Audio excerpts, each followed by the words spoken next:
Assalamu alaikum viewers and welcome back to my channel Study Law with Bushra.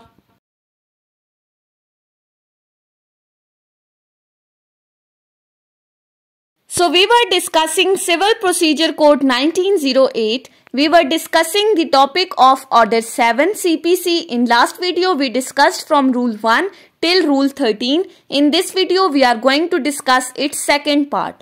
But before starting the discussion, I request you all to please subscribe to my channel and don't forget to press the bell icon for latest updates.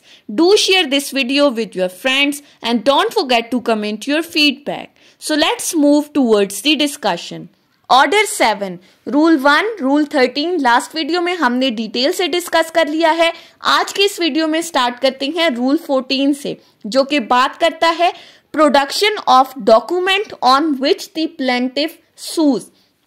अब वो तमाम documents जो plaintiff ने अपनी plaint के साथ list में add किए थे, अब उनकी प्रोडक्शन की बात की गई है। So sub rule 1, where the plaintiff sues upon a document in his possession और power, he shall produce it in court when the plaint is presented and shall at the same time deliver the document or copy to be filed with the plaint and produce such document as are in his possession और power.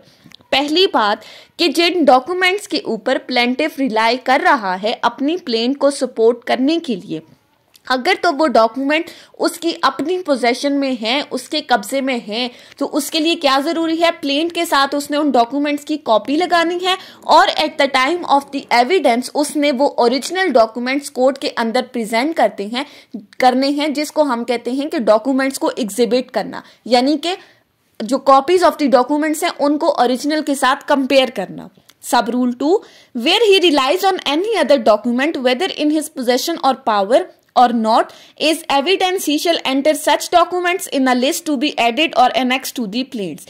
जहां पर वो किसी ऐसे documents के ऊपर rely कर रहा है अपनी प्लेंट को सपोर्ट करने के लिए जो कि उसकी पोजेशन में है या नहीं है, तो उसने लिस्ट के अंदर फिर भी उन डॉक्यूमेंट्स को ऐड करना है। लिस्ट के अंदर उसने बताना है कि ये डॉक्यूमेंट्स भी प्रोड्यूस किए जा सकते हैं। अब वो डिफेंडेंट से मंगवाने हैं या उसके अपने पास हैं, दैट टोटली डिपेंड्स।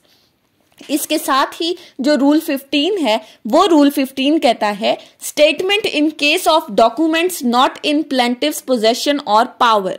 रूल 15 बात कर रहा है कि वो डॉक्यूमेंट्स जो प्लेंटिव के कब्जे में नहीं है, अगर तो वो डॉक्यूमेंट प्लेंटिव के कब्जे में नहीं है तो उसके लिए क्या जरूरी है, where any such document is not in the possession और power of the plaintiff, he shall state in whose possession और पावर इट इज। जहां पर डॉक्यूमेंट प्लेंटिव की अपनी पोजेशन में नहीं है तो उसने प्लेंट के अंदर ये चीज मेंशन करनी है कि ये डॉक्यूमेंट्स किस पर्सन की पोजेशन में है, जिससे कोर्ट फिर उन डॉक्यूमेंट्स को मंगवा सकती है अगर तो जरूरी है। उसके बाद आ जाती है रूल 16 के ऊपर। रूल 16 बात करता है suit on lost negotiable instruments. अब इस रूल के अंदर निगोशिएबल इंस्ट्रूमेंट्स की बात की गई है कि अगर ऐसे कोई इंस्ट्रूमेंट्स गुम हो गए हैं और इनकी बेसिस पे सूट फाइल किया जा रहा है तो तब क्या होगा। अब निगोशिएबल इंस्ट्रूमेंट्स हमारे पास क्या है, चेक्स वगैरह हैं, बिल ऑफ एक्सचेंज वगैरह हैं, कोई प्रोमिसरी नोट्स वगैरह हैं, इनको हम कहते हैं negotiable instruments. So rule 16 states that where the suit is founded upon a negotiable instrument and it is proved that the instrument is lost and indemnity if given by the plaintiff to the satisfaction of the court against the claim of the other person upon such instrument, the court may pass the decree as it would have been passed if the plaintiff had produced the instrument in the court when the plaint was presented। अब rule 16 में simply बताया गया है कि जहां पर कोई suit file किया गया है कि कोई निगोशिएबल इंस्ट्रूमेंट जो है वो गुम हो चुका है और ये चीज प्रूव कर देता है प्लेंटिफ कोर्ट में कि वाकई ये इंस्ट्रूमेंट्स गुम हो गए हैं, तो कोर्ट उससे एक जमानतनामा लेगी, एक इंडेमनिटी बॉन्ड लेगी। किस सिलसिले में कि वाकई ये निगोशिएबल इंस्ट्रूमेंट गुम हो चुका है और इससे रिलेटेड फिर कोर्ट डिक्री भी पास कर सकती है, जो डिक्री ऐसा समझा जाएगी जैसा कि ये निगोशिएबल इंस्ट्रूमेंट वाकई उस प्लेंटिफ ने अपनी प्लेंट के साथ प्रेजेंट किया था। यानी कि प्रूव हो गया कि वो डॉक्यूमेंट लॉस्ट हो चुका है, तो फिर कोर्ट डिक्री पास कर दी जाएगी, जो बिल्कुल ऐसे ही कंसीडर की जाएगी जैसा कि प्लेंटिफ ने अपनी क्लेंट के साथ इस इंस्ट्रूमेंट को कोर्ट में प्रेजेंट किया था। Next is rule 17। रूल 17 बात करता है प्रोडक्शन ऑफ शॉप बुक। अब इस रूल 17 में बेसिकली खाता जात की बात की गई है, जो खाते वगैरह हैं जो रजिस्टर में किसी भी दुकान का या किसी भी बिजनेस का जो है वो खाता वगैरह एंटर किया जाता है। सो रूल 17 कहता है where a document on which plaintiff sues is an entry in the shop book or other account in his possession और power, the plaintiff shall produce the book or account at the time of filing the plaint together with the copy of entry on which he relies. जहां पर plaintiff अपने suit के अंदर किसी ऐसे account के ऊपर रिलाई कर रहा है, तो अपनी प्लेंट के साथ उसने उस अकाउंट की, उस रजिस्टर की जो है वो कॉपी प्रोवाइड करनी है। जिस स्पेसिफिक एंट्री के ऊपर वो रिलाई कर रहा है, उस एंट्री को अपनी प्लेंट के साथ उसकी कॉपी अटैच करके देनी है और eight the time of the evidence वो तमाम पूरा खाता वो कोर्ट के अंदर प्रेजेंट करेगा, जिसको फिर कंपेयर किया जाएगा। नेक्स्ट है रूल 18। रूल 18 बात करता है inadmissibility of the document not produced when the plaint is filed. अब कौन सा डॉक्यूमेंट इनएडमिसिबल है? A document which ought to be produced in the court by plaintiff when the plaint is presented or to be entered in the list to be added or annexed to the plaint is not produced or entered shall not without the leave of the court be received in evidence on behalf at the hearing of the suit। अगर तो कोई ऐसा document है जिसके ऊपर plaintiff rely करना चाह रहा है अपनी प्लेंट को सपोर्ट करने के लिए, लेकिन eight the time of presentation of the plaint उसने लिस्ट में इस डॉक्यूमेंट को मेंशन नहीं किया, तो एविडेंस के टाइम पे ये document admissible by the court नहीं होगा। शेल का वर्ड यूज हुआ है अनटिल एंड अनलेस कोर्ट उस डॉक्यूमेंट को प्रेजेंट करने की परमिशन ना दे दे, और आपने बाकायदा फिर वो रीजंस भी बतानी है जिन वजह से आपने ये डॉक्यूमेंट कोर्ट में प्रेजेंट करने से आपसे रह गया था, आपने प्लेंट के साथ अटैच नहीं किया था। Rule 19 address to be filed with the plaint. अब रूल 19 में पते की बात की गई है कि हर plaint Every plaint shall be accompanied by proceeding giving an address at which the service of notice, summon or other process may be made on the plaintiff or petitioner। Her plaint के साथ आपने and में अपना पता भी mention करना है, ताकि इस पते के ऊपर फिर कोर्ट की तरफ से अगर कोई समन या नोटिसेस वगैरह भेजने हैं उस प्लेंटिफ को, तो इस पते के ऊपर भेजे जा सकें। Plaintiff or petitioner subsequently added shall immediately on being so added file a proceeding of this nature। अगर कोई प्लेंटिफ पार्टी किसी को बाद में सूट के अंदर पार्टी बनाया गया है तो उसका एड्रेस भी मेंशन किया जाएगा। Last is the address filed under this rule shall be entered in the register of the suit maintain under order 4 rule 2। जो तमाम एड्रेस आप अपनी प्लेंट के साथ लिख कर दोगे, इनको रजिस्टर ऑफ द सूट में ऐड कर दिया जाएगा। रजिस्टर ऑफ द सूट क्या है, हम ऑलरेडी ऑर्डर 4 रूल 2 के अंदर डिस्कस कर चुके हैं, जो कि अगर आपको नहीं पता तो आप ऑर्डर 4 जाके देख सकते हैं, मैंने इसका लिंक यहाँ पर मेंशन कर दिया है। उसके बाद आ जाते हैं हम अपने नेक्स्ट रूल के ऊपर, जो कि है rule number 21 consequences of failure to file the address.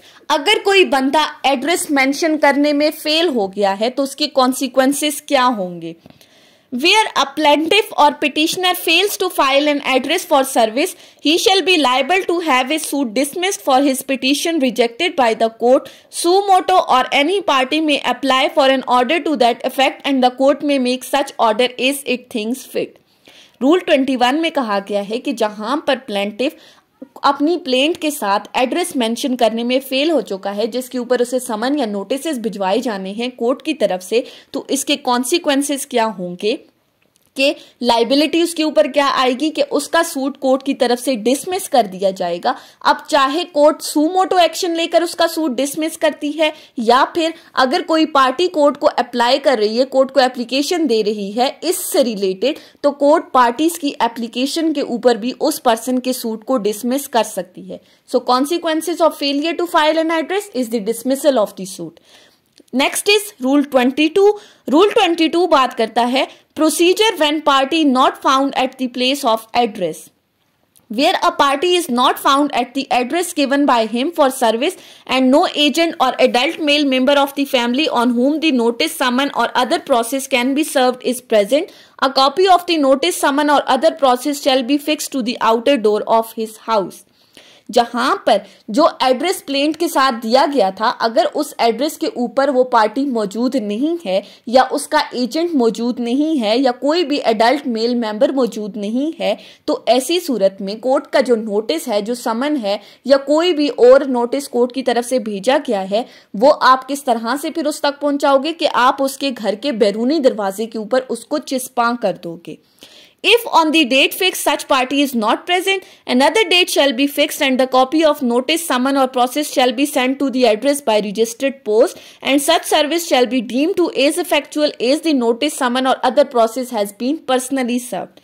अगर तो उस फिक्स डेट के ऊपर जिसके लिए समन भेजा गया था पार्टीज प्रेजेंट नहीं होती, तो फिर एक और डेट फिक्स की जाएगी और पार्टीज को ये नोटिस या ये समन भेजा जाएगा थ्रू रजिस्टर्ड पोस्ट। और ये जो रजिस्टर्ड पोस्ट के थ्रू आप नोटिस या समन भेज रहे हो, इसको बिल्कुल ऐसा ही समझा जाएगा जैसा कि आपने पर्सनली जाके पार्टीज को ये नोटिस या ये समन जो है वो सर्व किया है। वही बात जो हम ऑलरेडी ऑर्डर 5 में समन के डिस्कस करते हुए हमने कहा था कि अगर रजिस्टर्ड पोस्ट के थ्रू होगा तो वो भी एज इफेक्चुअल होगा जैसा कि आपने पर्सनली भेजा है। Next is rule 23, service on pleader, where a party engages a pleader, notice, summon or other process for services on him shall be served in the manner prescribed by order 3 rule 5 unless the court direct the service at the address of the party given by the suit। Rule 23 कहता है कि जहां पर party ने अपने behalf पे कोई pleader appoint किया है, तो ऐसी सूरत में कोर्ट की तरफ से जो नोटिस, समन या कोई भी और नोटिस भेजा जा रहा है, वो उस प्लीडर को बिल्कुल उसी तरीकाकार के मुताबिक भेजा जाएगा जो कि ऑर्डर 3 रूल 5 में बताया गया है। अब ऑर्डर 3 रूल 5 क्या है हम ऑलरेडी डिस्कस कर चुके हैं, उसका लिंक भी मैं यहां पर मेंशन कर रही हूं, आप जाकर उसको देख लें। अनटिल एंड अनलेस कोर्ट उस समन के अंदर डायरेक्शन देती है कि पार्टी जो है वो पर्सनली कोर्ट के अंदर प्रेजेंट हो। Next is rule 24, change of address, a party who desire to change the address for service given by him shall file a verified petition and the court may direct the amendment of the record accordingly. Notice of such petition shall be given to the other parties to the suit as may court deem it necessary to inform and may be served upon the pleaders for such party or sent to them by registered post. Rule 24 में simply कहा है कि अगर कोई party अपना address change करना चाहती है जो उसने प्लेंट के अंदर मेंशन किया है, तो उसके लिए बाकायदा वो कोर्ट को एक एप्लीकेशन देगी और फिर कोर्ट उसको अलाउ करेगी उस एप्लीकेशन के थ्रू कि वो अपने इस एड्रेस के अंदर अमेंडमेंट कर सकती है। इसी चीज का बाकायदा नोटिस ऑपोजिट पार्टीज को भी दिया जाएगा कि पार्टीज ने अपना एड्रेस चेंज किया है और उन पार्टीज के जो प्लीडर्स हैं जो उन्होंने अपने बिहाफ पे वकील अपॉइंट किए हैं, उनको भी बाकायदा इस चीज का नोटिस दिया जाएगा थ्रू रजिस्टर्ड पोस्ट। उनको बताया जाएगा कि पार्टीज ने एड्रेस चेंज कर लिया है। नेक्स्ट है हमारे पास rule 25, service by other modes. Nothing in these rules shall prevent the court from directing the service of the notice, summon or other process in any other manner if for any reason it thinks fit to do so. अब इन तमाम rules में जो service और समन का तरीकाकार बताया गया है, इसके अलावा भी अगर कोई मोड अडॉप्ट करना चाहती है कोर्ट समन या नोटिस को सर्व करने के लिए, तो वो अडॉप्ट कर सकती है। ये चीज आपको के ऊपर बार नहीं लगा रही। लास्ट है हमारे पास रूल 26 जो कि बात करता है list of legal representatives of the plaintiff. इसमें सिंपली ये बताया है कि हर प्लेंट के साथ प्लेंटिफ के लिए कंपलसरी है कि वो एक लिस्ट लगाएगा जिसके अंदर वो अपने लीगल रिप्रेजेंटेटिव्स का नाम मेंशन करेगा कि इन केस अगर प्लेंटिफ की डेथ हो जाती है तो उसके बिहाफ पर कौन से लीगल रिप्रेजेंटेटिव इस पार्टी कोर्ट में आकर उसके सूट को कंटेस्ट करेंगे, और जिन जिन बंदों का नाम या एड्रेस मेंशन किया जाएगा फिर वो तमाम बंदे कोर्ट में आकर फर्दर इस सूट को आगे चलाएंगे। अगर तो वो पर्सन अपनी इस लीगल रिप्रेजेंटेटिव की लिस्ट में कोई अमेंडमेंट करना चाहता है तो वो कर सकता है। सो ये थी हमारी आज की डिस्कशन ऑर्डर 7 रूल 14 से रूल 26 के ऊपर। सिंपल से रूल थे, जनरल से रूल थे, इनमें कोई भी ऐसी मुश्किल बात नहीं है। सो आई होप कि आपको ये लेक्चर समझ में आया होगा अगर आपने इस वीडियो को अटेंटिवली सुना है तो। सो अगर आपको ये वीडियो अच्छी लगी है तो इस वीडियो को लाइक करें, कमेंट करें और चैनल को जरूर सब्सक्राइब करें। Thank you so much for watching this video. Till then, अल्लाह हाफिज।